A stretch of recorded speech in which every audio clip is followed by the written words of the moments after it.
So, safe servers were just announced. Let's talk about that.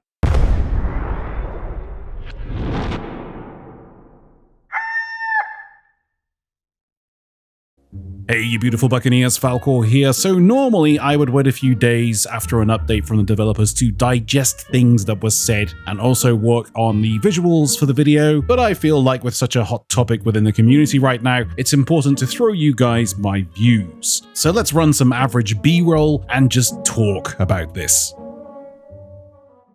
So for those of you who are unaware, Sea of Thieves just recently, today in fact, released their Season 10 preview. There is a lot to unpack about this update, and I'll talk on these subjects in another video very soon. But for now, I want to talk on the release of safe servers coming this December to Sea of Thieves. Now, first thing I want to bring up is, although I've been very much against PvE servers coming to Sea of Thieves, I have always stated that a safe space for newer players needs to exist, even more so now with how evolved the game has become. My story mode video is a great example of how I think a safe space should work. The safe servers that were announced will not be PvE servers. Let me just clarify that. They will be client-side servers with you and your crew, which means no other ships will be present, apart from the NPC ships, of course. There will also be a reduction to gold and reputation earned, and a level cap at 40 to each faction, which means becoming Pirate Legend is impossible unless you join the High Seas with PvP activated.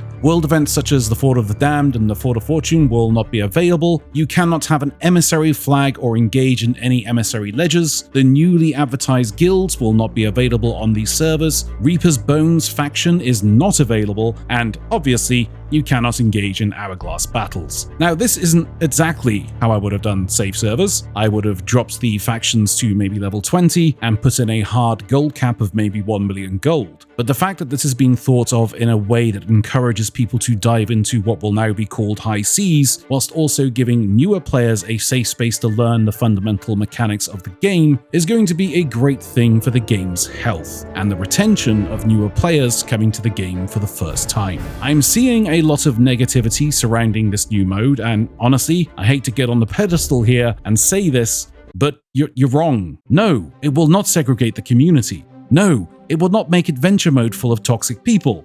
No, it will not put the game into easy mode. Please stop being so dramatic. What this new mode will do is increase the player base of Sea of Thieves to levels that we have never seen before. We're about to see Sea of Thieves reach an unprecedented player base cap that's going to hit the roof. Which for starters, being a content creator, is more than I could ever ask for.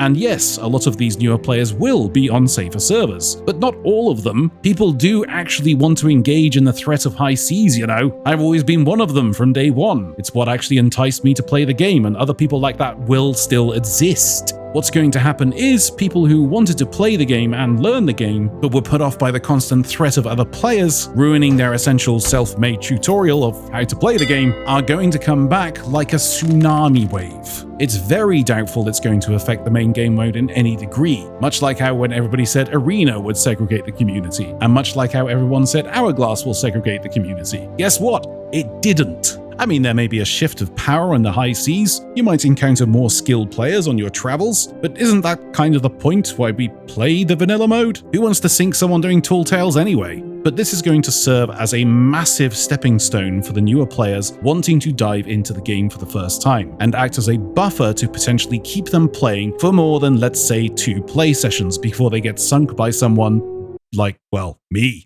This is honestly a great thing for the game, and people have to stop referring to it as PvE servers. It's not. If it was a case of the same game mode, but you cannot hurt anyone, and everybody can run around with emissary flags as Reaper level 5, maxing the game's content out in only 4 play sessions, then yes, that would be bad. But this is nothing like this, and it's going to do nothing but good things for the game's health. That's my views on it. Nice and simple. I would have done the safe servers a little differently. It's not perfect in my eyes, but it's still going to do great things for the game's retention. There, that's my bit. Disagree with it if you want, that's fine. That's why they're called opinions. Opinions are never correct. More videos coming out next week about what else is coming to Season 10. I'll address those soon. But for now, everyone needs to calm down and stop being a ninny.